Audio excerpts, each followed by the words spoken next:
이 시간 하나님께서 우리에게 주시는 말씀은 누가복음 10장 29절에서 37절 말씀입니다. 제가 보는 성경으로 신약 111쪽입니다.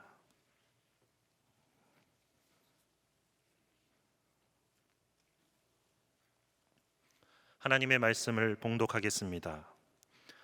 그 사람이 자기를 옳게 보이려고 예수께 여짜오되 그러면 내 이웃이 누구니이까?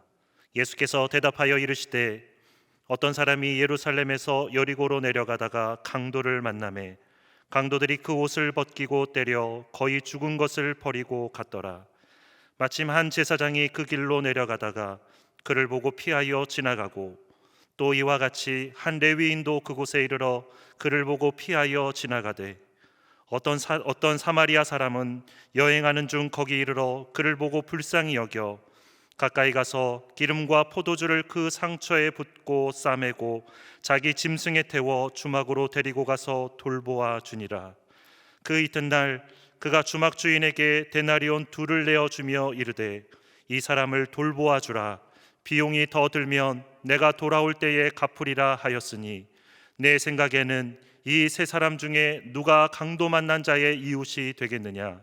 이르되 자비를 베푼 자니이다. 예수께서 이르시되 가서 너도 이와 같이 하라 하시니라. 아멘. 2002년 7월 25일자 신문에는 미국 에모리 대학 정신의학 행동과학연구팀의 연구 보고가 소개되었습니다. 이 보고서에는 사람이 서로 이타적 행동을 보이는 것은 선한 행동이 즐거운 느낌을 주기 때문이라고 전제하면서 협력적인 태도를 보일 때 사람의 뇌에서 즐거움을 유발시키는 신경 조직이 최고조로 활성된다고 밝혔습니다. 성도 여러분, 여러분이 이 연구 결과가 아니더라도 여러분들이 이미 선을 행하고 난 뒤에 느꼈던 그 느낌, 그 기쁨을, 즐거움을 아시지 않습니까? 근데 혹시 여러분 가운데 선을 행하고 나서 왜 이렇게 기분이 나쁘지? 선을 행했더니 스트레스가 너무 돼서 다시는 선을 행하지 말아야 돼, 이런 결심을 한 번 있습니까? 아니죠. 정반대일 것입니다. 선을 행함으로 뇌가 즐거움을 느끼고 활성화된다는 연구 결과는 사람은 하나님의 형상을 따라 선하게 창조되었다는 것과 선을 행하는 것이 하나님의 뜻이라는 성경의 기록을 과학적으로 명쾌하게 뒷받침하는 근거라고 창조과학자들은 평가했습니다. 미국의 심리학자이며 미시간 대학 사회연구소의 그 스테파니 브라운 박사가 발표한 연구 보고서에는 자기만 아끼고 또 남을 돕지 않는 사람이 남에게 도움을 주는 사람보다 일찍 죽을 가능성이 2배나 높은 것으로 밝혀졌다고 말했습니다. 브라운 박사가 무작위로 선정한 423쌍의 노인 부부를 대상으로 5년간에 걸쳐 실시한 조사 분석 결과입니다. 이렇게 연구 조사를 통해서도 인간이 어떻게 살아가도록 하나님께서 창조하셨는지를 알 수 있습니다. 하나님께서는 인간이 하나님을 사랑하고 이웃을 사랑하며 살라고 창조하셨습니다. 그것이 큰 계명이죠. 오늘 본문 내용이 이에 관련되어 있습니다. 오늘 본문은 25절부터 시작된 본문인데 그 뒷부분이죠. 어떤 율법교사가 예수님께 물었습니다. 시험하여 물었습니다. 선생님, 어떻게 내가 무엇을 하여야 영생을 얻겠습니까? 율법교사가 예수님께 물은 것은 몰라서 물은 것이 아닙니다. 예수님을 시험하고자, 예수님의 대답을 듣고 예수님에게 어떤 그 논쟁을 하고자 하는 의도가 다분히 있었습니다. 예수님은 그 율법교사의 의도를 아셨기 때문에 노련하게 바로 되물으셨습니다. 율법서에 무엇이라고 기록되었느냐? 너는 그것을 어떻게 읽었느냐? 그러자 그 율법교사가 자신 있게 대답을 했습니다. 내 마음을 다하며 목숨을 다하며 힘을 다하며 뜻을 다하여 주 너의 하나님을 사랑하고 또 내 이웃을 내 자신과 같이 사랑하라 하였나이다. 예수님께서 그에게 내 대답이 옳다. 이를 행하라. 그러면 살리라. 율법교사는 하나님 사랑, 이웃 사랑을 잘 알고 있었습니다. 큰 계명이라는 것을 잘 알고 있었어요. 예수님께서 그를 칭찬하신 겁니다. 그랬더니 율법교사가 칭찬도 들었겠다. 자기를 더 드러내 보이고 자기를 옳게 보이려고 하는 욕심이 생겨서 다시 또 예수님께 질문을 했습니다. 29절이죠. 그 사람이 자기를 옳게 보이려고 예수께 여짜오되 그러면 내 이웃이 누구이니까? 율법교사가 자기 이웃이 누구인지를 몰라서 물은 질문이 아닙니다. 이미 이 율법교사의 머릿속에는 누가 나의 이웃인지, 누가 나의 이웃이 아닌지 이미 정리되어 있습니다. 왜냐하면 당시 유대인들은 유대인들만 이웃이고 이방인들은 이웃의 범주에 넣지 않았습니다. 그리고 바리새파나 에세네파 사람들은 유대인이라고 다 우리의 이웃이 아니다. 또 그 안에서 또 이웃을 가렸어요. 당시 유대인들은 사랑해야 할 이웃의 범주에서 사마리아인, 이방인, 세리, 창녀, 죄인들은 이웃의 범주에서 제외시켰습니다. 그래서 그들은 이방인이 죽어갈 때 그를 구원해야 할 책임감을 느끼지 않았습니다. 율법교사가 예수님께 그러면 내 이웃이 누구입니까? 라고 묻는 질문에 대해 예수님은 비유로 이야기를 하셨습니다. 우리가 잘 아는 내용이죠. 어떤 사람이 예루살렘에서 여리고로 가다가 강도를 만났다. 강도가 그 사람 옷을 다 빼앗고 그리고 아주 죽을 정도로 때려가지고 그리고 버려두고 가버렸다. 다행히 제사장이 그걸 가다가 그 강도 만난 사람을 봤는데 방향을 바꿔 다른 곳으로 피해갔다. 경건한 레위인도 그 길로 갔지만 발견을 했지만 부상당한 사람을 피해서 도망갔다. 그런데 어떤 사마리아 사람이 그 길을 가다가 그를 보고 불쌍히 여기는 마음을 가졌다. 그리고 자기가 가지고 있는 기름과 포도주로 응급조치를 하고 자기 나귀에다가 그 사람을 태워가지고 여관으로 데려가서 그곳에서 쉬게 하고 돌봐줬다. 그리고 그 다음날 여관 주인에게 내가 지금 나는 가야 할 길을 가야 하니 이 2데나리온을 받고 좀 돌봐달라. 그리고 돈이 더 들면 내가 다시 돌아오는 길에 갚겠다. 이 이야기입니다. 예수님은 이 이야기를 하신 후 율법교사에게 물으셨습니다. 네 생각에는 이 세 사람 중에 누가 강도 만난 사람의 이웃이 되겠느냐? 그가 대답합니다. 자비를 베푼 사람입니다. 사마리아 사람입니다. 라고 대답하기에는 자존심이 상했는지 자비를 베푼 사람입니다. 율법교사의 대답을 들으신 예수님은 가서 너도 이와 같이 하라 말씀하셨습니다. 여러분, 율법교사가 그러면 내 이웃이 누구입니까? 라고 물은 질문에 대해 예수님은 왜 이 비유로 말씀하셨을까요? 이 비유에서 예수님께서는 의도적으로 사마리아 사람 사람을 이야기 속의 주인공처럼 등장시켰습니다. 당시 사마리아 사람은 유대인들에게 멸시천대를 받는 사람들이었습니다. 사마리아 사람들은 이스라엘이 남왕국과 북왕국으로 분리될 때 북이스라엘 쪽의 사람들이에요. 북이스라엘 지역의 한 지역의 사람들. 그런데 북이스라엘이 아수르의 침공을 받아서 북이스라엘이 멸망했습니다. 정복당했어요. 그런데 아수르가 혼혈 정책을 썼어요. 그래서 아수르 사람들이 사마리아 지역에 이주해 와가지고 그곳의 사람들, 사마리아 사람들과 결혼을 했어요. 유대인들의 입장에서 보면 자본이 이루어진 거예요. 혈통이 피가 섞였다 그 말이죠. 그런데다가 북이스라엘은 남왕국과 나뉘어지면서 시온산 예루살렘 성전에 와서 제사를 드리지 못하고 자기들끼리 그리심산에서 제사를 드렸습니다. 그거에 대해서 너희들은 정통이 아니다. 너는 이단이다. 이단. 그렇게 규정한 거죠. 그래서 유대인과 사마리아 사람들 사이가 좋지 않았습니다. 유대인들이 사마리아 사람을 아주 그냥 멸시천대를 했단 말이에요. 그러니까 사마리아 사람의 입장에서 보면 유대인들에 대한 피해의식이 너무도 많았던 거죠. 그러니까 사마리아 사람이 강도 만난 유대인을 돌봐줬다. 이거는 충격적인 일이에요. 있을 수 없는 일로 생각되는 상황입니다. 사마리아 사람은 강도 만난 사람에게, 유대인에게 자기의 상황을 넘어선 선한 이웃, 좋은 이웃, 자비를 베푸는 이웃이 되었습니다.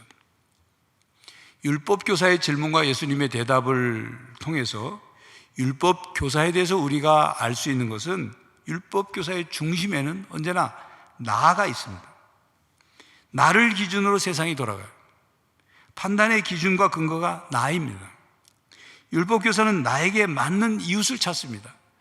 나에게 맞는 이웃에게만 사랑을 베풀려고 합니다. 하지만 예수님은 율법 교사에게 나에게 이웃을 맞추려고 하지 말아라. 네 입맛에 맞는 이웃만 찾으려고 하지 말아라. 이웃이 나에게 좋은 이웃이 되어 다가오기를 바라거나 이웃의 범위를 미리 정해놓고 이웃을 제한하지 말아라. 그렇게 말씀하시는 거예요. 남에게 대접을 섬김을 받고자 하는 자는 먼저 네가 섬겨라 하신 예수님 말씀처럼 누가 나의 이웃이 되어줄까 찾지 말고 먼저 네가 이웃이 되라는 말씀입니다. 누가 이웃인지를 가려내는 것이 이웃사랑의 실천이 아닙니다. 내게 누가 이웃인지를 아는 것이 이웃사랑 실천의 전부가 아닙니다. 가서 너도 이와 같이 하라는 예수님의 권위 있는 명령은 율법교사의 교만과 위선을 꺾어버리는 위험 있는 말씀입니다. 율법교사에게 율법에 대한 전문적이고 해박한 지식을 습득하는 것이 이웃사랑을 실천하는 것이 아니라 영적이든 육적이든 도움이 필요한 사람에게 당장 가서 자비를 베푸는 것, 그것이 이웃사랑의 실천이라고 지금 말씀하고 있는 것입니다. 성도 여러분, 내 마음에 드는 사람만이 이웃이 아닙니다. 내가 사랑할 수 있는 사람만이 이웃이 아닙니다. 내 마음에 들어서 내가 매일 만나고 교제하는 사람만이 이웃이 아닙니다. 교회에서 만나는 사람, 내가 속한 구역원, 내가 속한 남녀선교회 회원, 내가 속한 동호회 회원, 내가 필요로 하는 사람들만이 나의 이웃이 아닙니다. 그들에게 관심 갖고 사랑을 베푸는 것으로 그리스도인의 삶을 온전히 살았다고 생각해서는 안 됩니다. 예수님께 질문한 율법교사가 그렇게 생각하고 살았던 거죠. 그래서 누가복음 6장 27절 이하에 보면 예수님께서 원수를 사랑하라고 말씀하시면서 32절에서 34절까지 이렇게 말씀하셨습니다. 너희가 만일 너희를 사랑하는 자만 사랑하면 칭찬받을 것이 무엇이냐? 죄인들도 사랑하는 자는 사랑하느니라.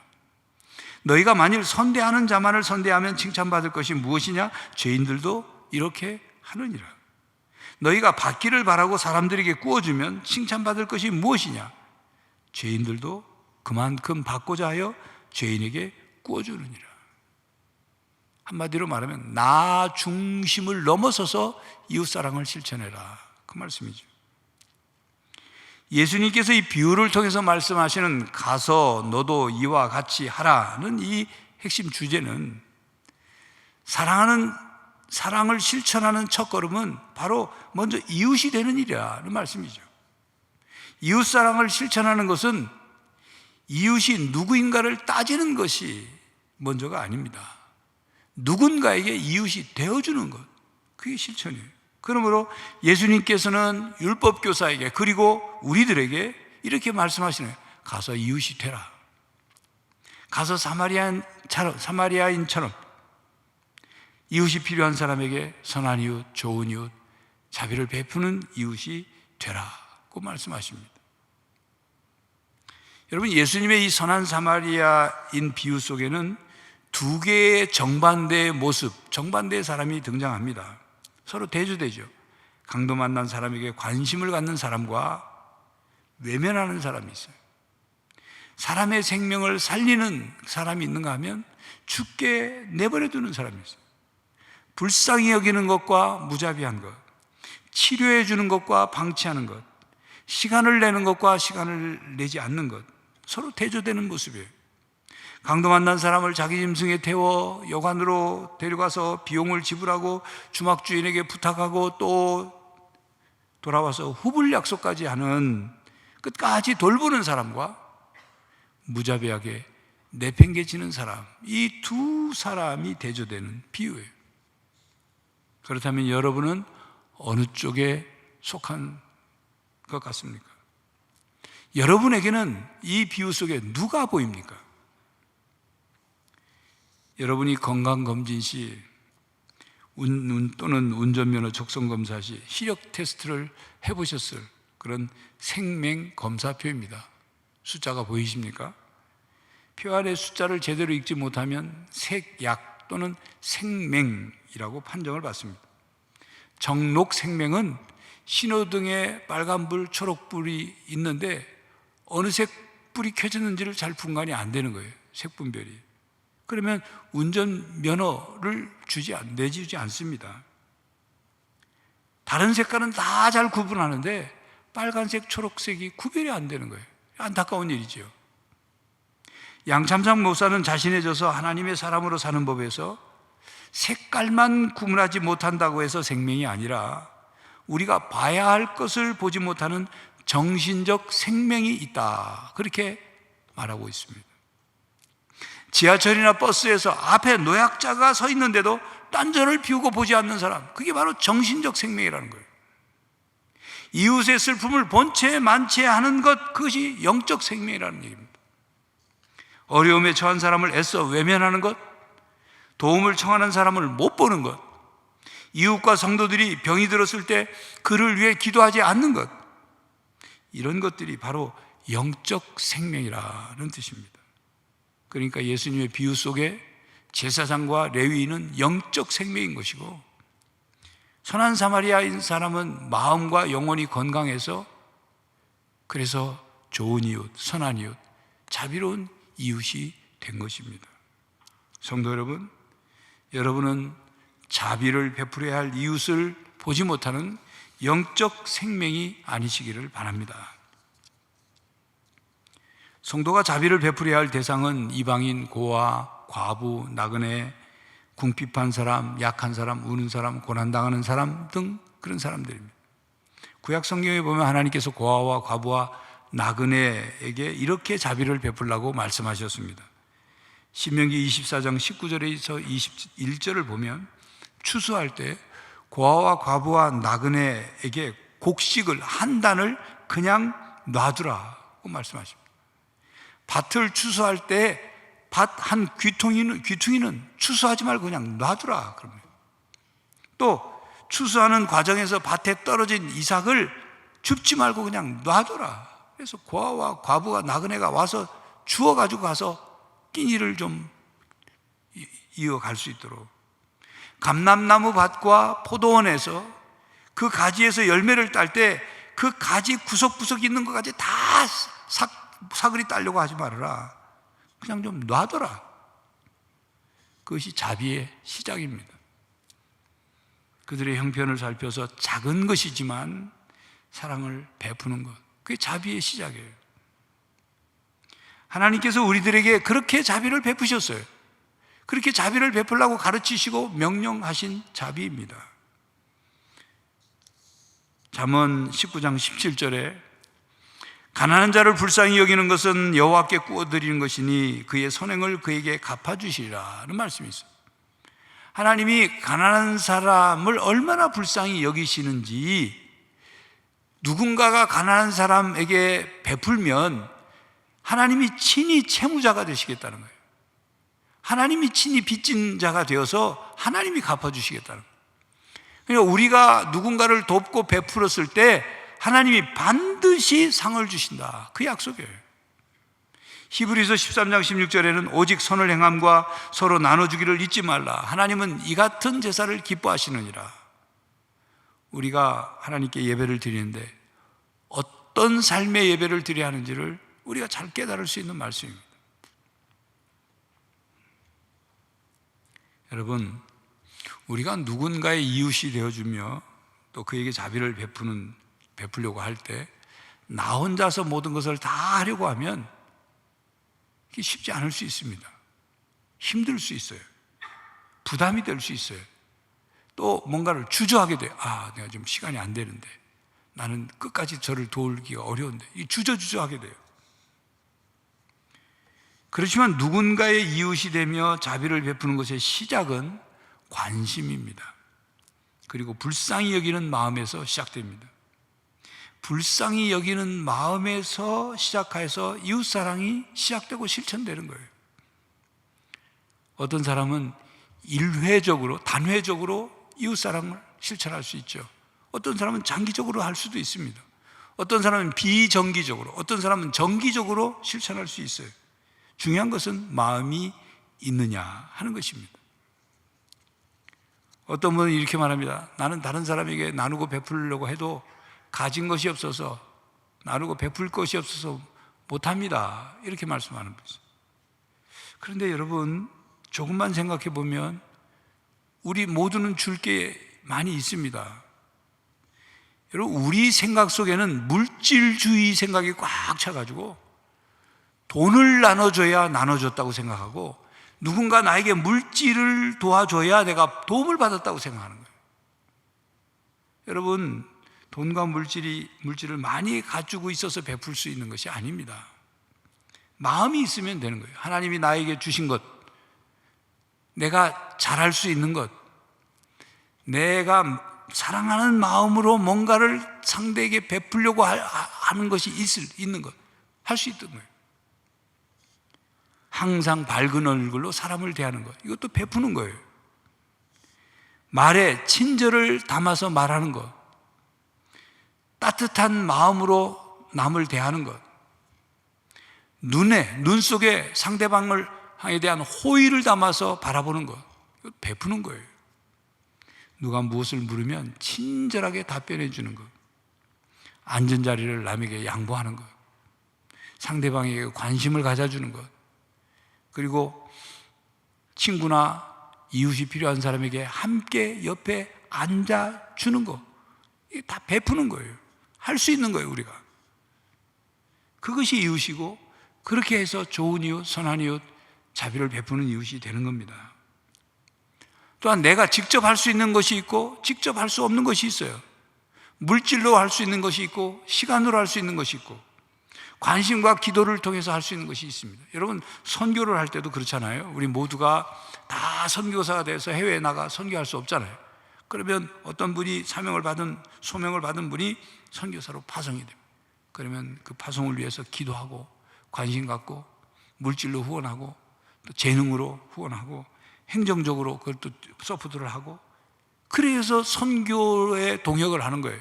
근데 이웃사랑 실천도 마찬가지예요. 가능하면 자신이 직접 모든 것을 할 수 있다면 제일 좋죠. 그러나 서로 힘을 모아서, 작은 것이지만 서로 힘을 모아서 함께 할 수 있는 거예요. 그때 기쁨이 있는 것입니다.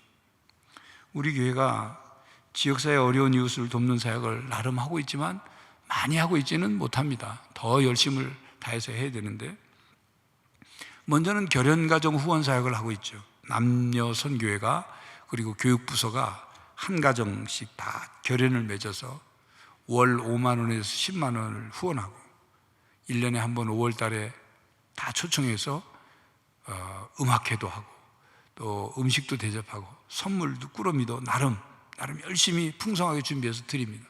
이게 사랑의 가족 초청잔치죠. 오병이어 무료급식은 서부역 앞에서 노숙자와 결식 어르신들, 혼자서 밥 해 드시기 어려운 분들, 식사를 거를 수밖에 없는 분들 오셔서 식사하도록 점심을 정성껏 대접하는데 평균 180에서 200분이 와서 드십니다. 코로나 상황 속에서도 밥하는 거 이런 것이 어려울 때는 빵이나 떡으로 계속 해왔어요. 오병이어 반찬 배달 역시 지역에 있는 독거 어르신이나 소년소녀 가정, 밑반찬을 하기 어려운 소년소녀 가정에 지금 현재 137가정에 매주 금요일마다 반찬을 배달하고 있습니다. 이부자리 뽀송 사역은 역시 지역의 독거 어르신이나 소년소녀 가정이 계절이 바뀔 때 덮고 있던 이불을 이제 빨아서 놔야 그 다음에 또 쓰잖아요. 그러니까 가져다가 빨래방에 가져가서 세탁해서 건조시켜서 갖다 드는, 지금 50가정 하고 있습니다. 지역에 우리 장학위원회가 지역 학생, 지역 학교에 장학금도 많이 주고 있어요. 그리고 이제 오늘 선대에 지키는 월드 휴먼 브릿지 천안중앙 지부 이름으로 여러 가지 사역을 하고 있는데, 모아사랑 태교음악회, 또 뮤직 아카데미, 사람사랑, 생명사랑 걷기 축제, 그리고 사랑의 곡간 나눔, 사랑의 김장 나눔, 사랑의 연탄 나눔, 그리고 사랑의 천사 퍼즐. 그것을 통해 천사 퍼즐은 중증 어린이 치료비를 지속적으로 돈이 많이 드는 그 어려운 가정에서 돈이 많이 드니까 치료하기 어려운 어린이 생명을 살리는 일에 사용하고 있습니다. 그리고 해외에는 아프리카의 우물 파기 사역을 지원하고 있습니다. 사역활동 자료와 안내는 이제 교회 생활 시간에 보여드리도록 하겠습니다만, 여러분, 우리가 이제 오늘 선데이로 지키고 있어요. 영어로 일요일, 주일을 썬데이라고 하지 않습니까? 그런데 오늘 선데이, 착할 선자를 쓴 선데이로 지킵니다. 이 시간에는 왜 우리 교회가 월드 휴먼 브릿지와 함께 사역을 하게 됐는지를 간략하게 설명드리려고 합니다. 요즘 TV 광고를 보면 여러 종류의 복지단체, 구호단체들이, 비영리 단체들이죠, 광고를 많이 합니다. 그래서 여기도 후원해 주세요, 여기도 후원해 주세요, 월 얼마 후원해 주세요, 광고를 많이 합니다. 저는 그렇게 많은 단체들이 생겨서 열심을 내서 돕는 건 참 긍정적으로 생각하면서도 마음 한 구석에는 어떤 속마음이 있냐면, 저 TV에 10초, 15초, 몇 초 광고 나가려면 광고료가 만만치 않은데 그 돈을 아껴서 더 많은 혜택을 줄 수 없나. 물론 그게 나쁘다는 게 아닙니다. 광고를 해야 후원이 들어오고 그래야 더 열심히 일을 하죠. 그리고 막 지부도, 여러 군데 지부도 만들고 하지 않겠어요? 그런데 그렇게 지부를 만들고 하면 직원들도 채용해야 되고 직원에 들어가는 또 인건비가 상당히 많습니다. 근데 월드 휴먼 브릿지는 TV 광고를 하지 않습니다. 교회를 통해서 해요. 그리고 거기에 필요한 행정 인력을 교회의 사무 간사들이나 자원봉사자들을 통해서 최소 인원만 하고, 그래서 여러분들이 후원을 하게 되면 그 후원하는 것이 본부에서 하는 큰 프로젝트 사역에 쓰고, 또 우리 개교회로부터 개교회에 그것을 다 사용할 수 있도록 돌려줍니다.